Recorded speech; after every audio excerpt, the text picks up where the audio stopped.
What's up tout le monde? Bienvenue sur l'Open Podcast avec Michael. Mon nom est Michael Lavallée-Gravel, puis c'est en plein cœur de la maladie, du temps le plus difficile de ma vie, en plein cœur de l'inconnu que je décide de partir ce podcast. Je sais pas pourquoi, mais j'écoute mon cœur, et j'embarque dans cette aventure avec l'intention de semer une graine de positivité, de m'ouvrir afin que le monde puisse s'ouvrir à eux-mêmes, et qu'ils découvrent qui ils sont au plus profond d'eux-mêmes. J'ai tout simplement envie de faire la différence dans la vie d'une personne qui en a besoin, comme j'en ai eu besoin dans les dernières années. Je ne sais pas où ça va mener, mais je m'embarque dans ce voyage-là sans trop me préoccuper de la destination. Et l'invitation est désormais lancée. Es-tu prête à prendre une pause? Un temps où rien d'autre n'existe que le moment présent? Si oui, bienvenue sur l'Open Podcast avec Michael. Que les auditeurs sachent un peu d'où je viens. C'est quoi mon background? Pourquoi je me permets de faire ce podcast-là? Pourquoi je peux parler de ça? Que j'ai envie, c'est quoi mes motivations, mes buts, mes insécurités, mes peurs, bref, d'où je viens, puis où je m'en vais. Donc mon nom c'est Michael Lavallée-Gravel. Je suis né à Montréal. J'ai tout le temps été un petit gars joyeux, vivant, heureux, qui rêvait, qui était à l'écoute, ouvert d'esprit, puis j'ai vite tombé à un très jeune âge dans le sport. C'est ce qui m'a rendu vivant, c'est ce qui me rend vivant, c'est une des choses qui me passionne le plus dans la vie. Le sport est devenu une école de vie où j'ai pu apprendre, où j'ai pu grandir énormément. Par contre, le sport est aussi devenu une forme où je pouvais prouver qui j'étais. Ça part de l'intimidation que j'ai vécue lorsque je suis arrivé sur la rive sud. J'ai voulu me faire accepter par la gang de sportifs. Bref, j'étais différent, on était jeunes. Puis j'ai pas été accepté jusqu'au jour où justement ils remarquent que je me démarquais au niveau athlétique, au niveau sportif. Puis c'est ça qui a fait que j'ai pu être accepté avec ces amis-là, puis me faire plusieurs amis à l'école. Puis à ce jour-là, le sport est pas de. Il n'était plus juste du sport, où j'avais du fun, où je pensais à rien d'autre. Le sport est devenu une manière de me prouver, une manière de montrer qui j'étais. Le sport était ma valeur, mon identité. Fait que vous pouvez comprendre que le sport, en étant plus que du plaisir, il y a d'autres motivations, surtout de performance, qui sont ajoutées. Puis au fur et à mesure qu'on grandit dans notre vie, puis en fonction des défaillances, des chocs, des expériences qu'on vit, il y a plusieurs motivations, il y a plusieurs carapaces qui vont se former sur nous. Puis moi, il y en a plusieurs. Donc juste pour vous mettre en contexte un peu, l'intimidation a fait que la performance, la perfection, un comportement compulsif est devenu ma manière de vivre. Oui, j'étais heureux. Oui, j'avais de l'air heureux. Mais j'étais un peu emprisonné dans un carcan où est-ce que si je performais pas, ben Michael n'était plus Michael. Michael n'avait plus sa valeur. Puis au travers de mon expérience, j'ai vécu plusieurs petits wake-up calls qui me disaient que j'étais pas dans le bon chemin. Qui me disaient que je m'en allais pas à la bonne place. Des petits wake-up calls comme beaucoup de blessures. Même si j'étais quelqu'un qui faisait très attention à son corps, qui prenait soin de bien manger, de bien s'entraîner, de bien dormir, mon corps me lâchait tranquillement pas vite. Ensuite, j'ai fait l'expérience de maladie, de overtraining. Et je vais en revenir plus tard. Il y a une expérience qui est venue frapper plus fort. Une expérience que je fais toujours, l'expérience, qui s'appelle la maladie. Puis elle a frappé plus fort. Ensuite, je veux pas comme plusieurs petits gars, euh, la puberté, elle a frappé. Petit gars, petite fille aussi. La puberté, elle a frappé, puis moi, je l'ai eu particulièrement tard, donc j'ai eu certaines défaillances qu'on peut comprendre dans la mesure où, quand t'es le seul petit gars avec le pénis de la grosseur d'une crevette dans une chambre de hockey, bien qu'on m'ait jamais fait de remarques, je le sentais que j'étais différent, puis je le sentais que j'étais perçu comme un petit gars. Même chose avec les filles. On m'a tellement répété, ah, tu vas tellement être chaud, même que tu sois grand, même que tu sois un homme, genre, t'es tellement cute, que pour moi, ça a fait, ah, ok, pour être apprécié par les femmes, pour avoir une blonde, pour être aimé, fuck, faut que je sois gros. Faut que j'aie l'air d'un homme, faut que j'aie de la barbe, sois masculin, il faut que j'aie peur de rien, dans le fond. Puis ça, on voit ça souvent chez les jeunes, puis on va sûrement revenir sur le podcast. On se construit tellement des histoires de qu'est-ce qu'on doit faire pour arriver à un certain but. Mais on oublie tout le temps que l'important, c'est d'être. Bref, on aura l'opportunité d'en revenir. Ensuite, je veux pas, en voulant être un athlète professionnel, un joueur de hockey professionnel, moi, j'ai décidé à un très jeune âge, soit 7 ans, de mettre tous les petits détails possibles dans ma vie pour arriver à ce que je voulais accomplir. Et ça, que ça a passé par, oui, de l'entraînement, de la méditation, des lectures à tout prix, beaucoup d'études. Ça a aussi passé par une multitude de motivational talk, des TED Talks, des livres. Puis bien que ces livres soient tout le temps bons, je crois qu'il faut tout le temps les prendre avec un grain de sel, puis ça dépend de l'expérience, du background et de la personnalité de tous et chacun. Moi, les livres, j'ai enregistré vu que j'ai commencé à un très jeune âge, puis j'écoutais beaucoup de speech de motivation, que j'ai compris, en fait, j'ai développé un sentiment où est-ce que rien n'était assez. Fallait pas que j'aille de peur parce que les peurs, c'est ce qui t'empêche d'avancer. Fallait que je contribue au monde. Je pouvais pas juste être. Je pouvais pas juste avoir du fun. Fallait que j'accomplisse. Fallait que je sois dans des clubs d'environnement. Fallait que je parle pour inspirer le monde. Fallait pas que je montre mes émotions trop parce que fallait que, tu sais, que j'inspire, que je sois fort, que je sois une statue, une représentation de ce que c'était d'être inspiré, d'être groundé. Je pouvais pas juste être, il fallait toujours. Ça aussi, ça m'a amené à bien des défaillances. Puis la claque d'en face, elle a frappé un moment donné. En dernier lieu, il y a aussi la maladie pour moi. À un très jeune âge, j'ai eu des petits problèmes digestifs et tout. Et puis ma mère est naturopathe, sans entrer trop dans les détails, donc elle a vite compris qu'il fallait qu'on fasse des petits trucs, puis elle l'a fait vraiment avec amour, puis bien qu'elle a toujours voulu seulement améliorer ma santé, à un très jeune âge, j'ai associé qu'il y avait un petit quelque chose de pas correct avec moi et qu'il fallait que je fasse quelque chose à l'extérieur pour me guérir. Il fallait que je mange différemment, que je me couche plus tôt, que je mange full légumes, que je mange pas de trucs inflammatoires, que bref. J'avais plein de petits détails extérieurs qu'il fallait que je fasse pour me sentir bien. Donc, j'ai développé un trouble obsessif, obsessive compulsive disorder, excusez-moi pour mon anglais, une sorte de perfectionniste. Et de l'extérieur, j'avais de l'air sain et c'était très renforcé. Tout le monde me tapait dans le dos parce que le petit gars il se couche tôt, le petit gars il mange bien, le petit gars il médite, le petit gars il se lève tôt, le petit gars il fait, ouais, mais le petit gars il y est pas. De par ces habitudes-là, forcément, j'ai atteint un certain niveau où que oui, j'ai eu un corps physique musclé, un gros corps physique. Oui, j'étais en santé. Oui, j'étais bien, j'étais heureux, j'étais au sommet de mes performances physiques. Et j'ai vraiment cru, à force d'écouter maintes et un grand nombre de podcasts, que dans le fond, tout part de notre tête. Puis c'est vrai, mais moi je l'ai interprété dans la mesure où je pouvais tout faire. Fuck mon corps, fuck les limites, fuck tout. Donc j'ai développé un faux sentiment d'invisibilité. Et à force de pas écouter la vie, de forcer, d'essayer de tout contrôler, de toujours être dans le faire, ben j'ai planté. J'ai planté, la vie m'a amené une, deux, trois claques avant des 2 semaines d'overtraining, une pneumonie, une tonne de blessures. Mais quand t'es borné, quand tu crois vraiment qu'il n'y a aucune limite, même ton corps, même la vie, c'est comme t'es Superman, puis tassez-vous de là, qui est un faux sentiment d'invincibilité. La vie m'a remis à ma place. Elle m'a amené la claque. Mais tu sais, une claque. Le genre de claque que t'oublies pas. Le genre de claque avec un 2 par 4 qui te laisse une sacrée marque dans le front. C'est elle qui allait mettre mon monde à l'envers. Depuis ce jour-là, ma vie, elle a changé. Depuis ce jour-là, je suis plus la même personne. Puis la vie m'a obligé à faire face à mes peurs, mes inquiétudes, mes doutes. Elle m'a obligé à remettre en doute toute ma façon de vivre.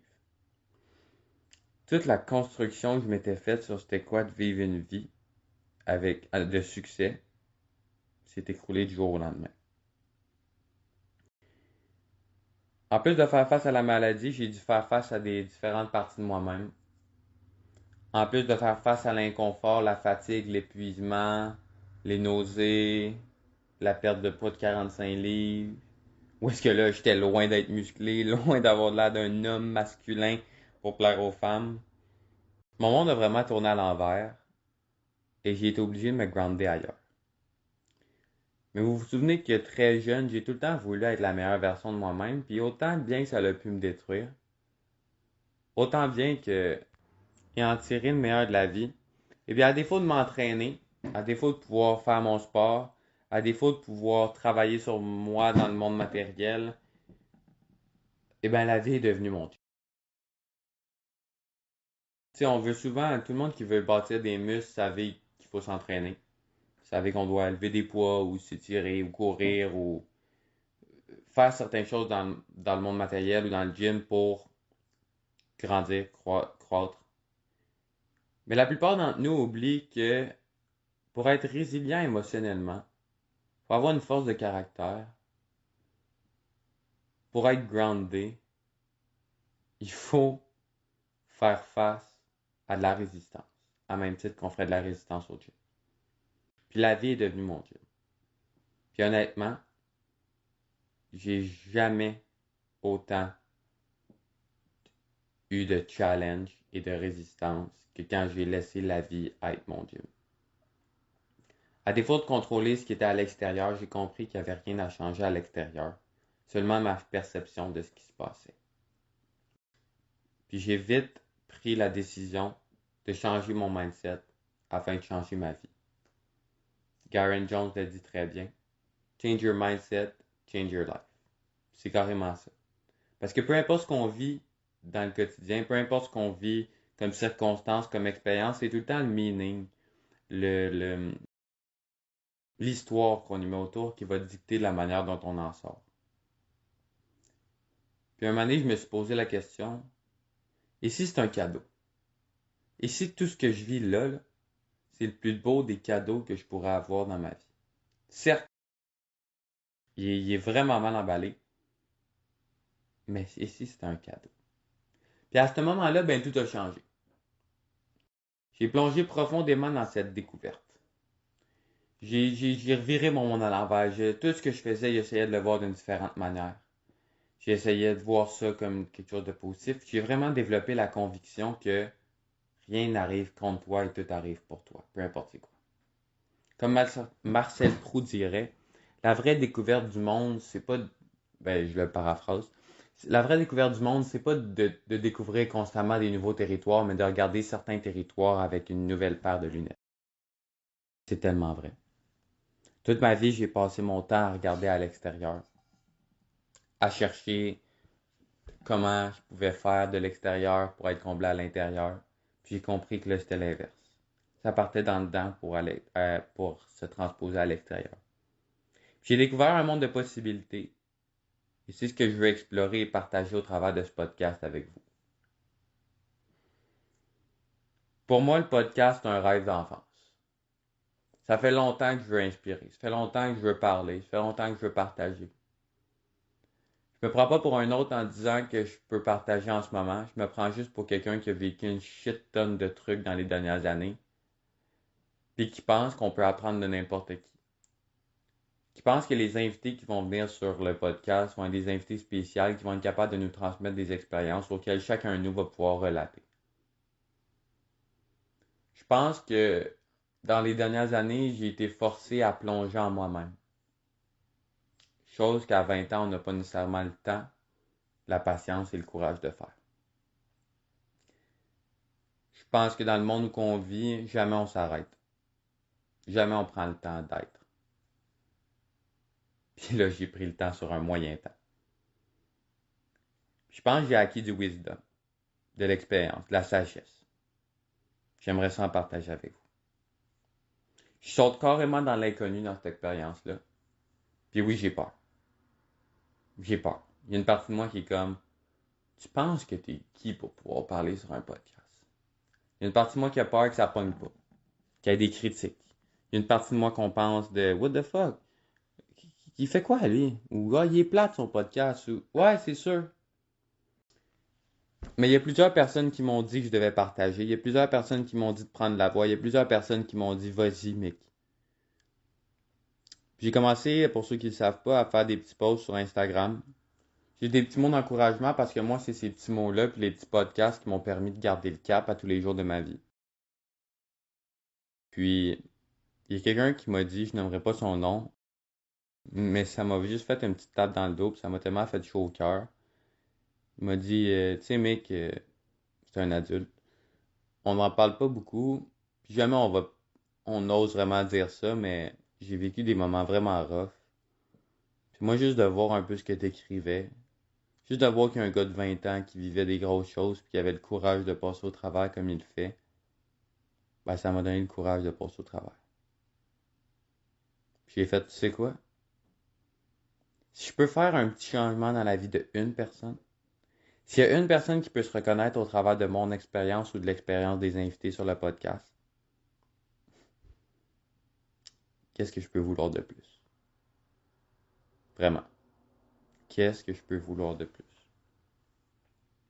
Donc, c'est pour ça que j'ai décidé de faire le podcast.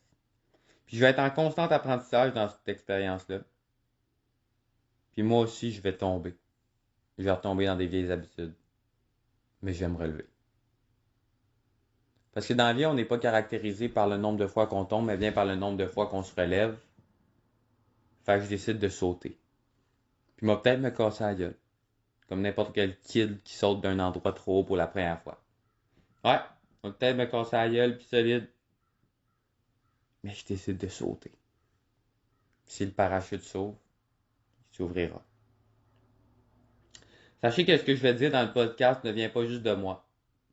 Je crois que des leçons de vie vont passer par moi grâce à ce que j'ai pu vivre.